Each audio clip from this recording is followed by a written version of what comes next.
എന്തൊരു ചൊറിച്ചില്. ജഗദീഷ് എന്ത് പറയുന്നോണ്ടാണ് ഞാൻ ഒരു കാര്യം കൂടി ചോദിച്ച് അവസാനിപ്പിക്കാന്ന് ഓർത്തത്. ആവശ്യമില്ലാത്ത ചോദ്യങ്ങൾ ചോദിക്കരുത്. പറഞ്ഞ കണകുണ ചോദ്യങ്ങളും ചോദിക്കരുത്. അല്ല, ഇതിനകത്ത് മറുപടി പറയാൻ എനിക്കും ഇന്ദ്രൻസിനും കഴിയില്ല.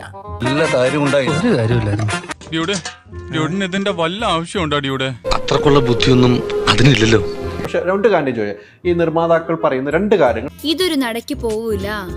അതുകൊണ്ട് ഇതിനകത്ത് ഉത്തരം പറയാനുള്ള ധാർമ്മികമായ അവകാശം ഞങ്ങൾക്കില്ല. എന്നെ കഷ്ടല്ലേ, കോമൺ സെൻസ് ഇല്ലാത്തതിന്റെ കുഴപ്പേ. സിനിമ നിർമ്മിച്ചു കഴിഞ്ഞാൽ അത് തിയേറ്ററിൽ ഓടിക്കില്ല എന്ന് പറയും. ഒരു സിനിമ നിർമ്മിക്കുന്ന ആരാണെയും പൈസ ഉള്ളവർക്ക് നിർമ്മിക്കാം. ഇത് മനസ്സിലാക്കാനുള്ള സാമാന്യ ബുദ്ധി പോലും ഇല്ലാത്ത നിങ്ങളെയൊക്കെ ഞാൻ വേറെ എന്താ വിളിക്കേണ്ടത്? കാരണം ഞങ്ങൾ എല്ലാ കാലത്തും പ്രൊഡ്യൂസേഴ്സുമായിട്ട് ഒരു ധാരണയിലെത്തിയാണ് മുന്നോട്ട് പോകുന്നത്.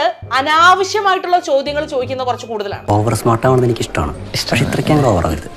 എല്ലാ കാര്യങ്ങളിലും ജഗദീഷ് ചേട്ടൻ മാറി മാറി പോകുന്നുണ്ട്. ഇതൊക്കെയാണ് അങ്ങനെയൊന്നും അല്ല. എടാ, നീ ശരിക്കും മണ്ടനാണോ അതോ മണ്ടനെ പോലെ അഭിനയിക്കാണോ? ശരിക്കും മണ്ടനാണ്. കണക്കിനാ കിട്ടുന്നല്ലേ? കണക്കിനാണ്. അത് ഇൻകം ടാക്സിന്റെ റിട്ടേൺസ് നോക്കി അറിയാലോ. നന്നായിട്ടുണ്ട്. അതുകൊണ്ട് അമിത ശമ്പളം വാങ്ങുന്നു, അത് കുറയ്ക്കണം. ഒരു താരം ശമ്പളം വാങ്ങുന്നത് ആ താരത്തിന്റെ ഇഷ്ടത്തിന്. പക്ഷെ വകടിരിവ് വട്ടപൂജ്യം. ആ താരത്തിന് വേണ്ടെങ്കിൽ മറ്റു താരത്തിനടുത്ത് ആ റോള് ചെയ്യാൻ അവരോട് ആവശ്യപ്പെടും.